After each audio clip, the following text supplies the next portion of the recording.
ഇത് നോക്കിയേ, ഞാൻ ഹാപ്പിയാണ്.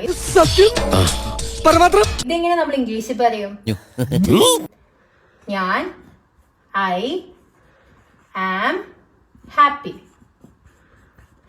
ആണ് എന്നുള്ളതിന് നമ്മൾ ആം യൂസ് ചെയ്യുന്നു. നെക്സ്റ്റ്, ഞാൻ ഹാപ്പി ആയിരുന്നു എന്ന് പറഞ്ഞാൽ പാസ്റ്റിലെ കാര്യമാണ്. നമ്മൾ എങ്ങനെ പറയും? I was happy. ആയിരുന്നു എന്നുള്ളതിന് നമ്മൾ വാസ് ആണ് യൂസ് ചെയ്യുന്നത്. തേർഡ് വൺ എന്ന് പറയുന്നത് ഞാൻ ഹാപ്പി ആകും എന്ന് പറയുന്നത് ഫ്യൂച്ചറിലെ കാര്യമാണ്. സോ നമ്മൾ എന്ത് യൂസ് ചെയ്യും? I will be happy. I will be happy.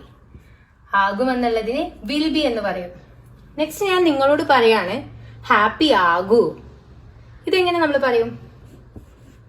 Be happy. Be happy. ആകൂ എന്നുള്ളതിന് നമ്മൾ ബി ഹാപ്പി എന്ന് പറയും. ഓക്കെ.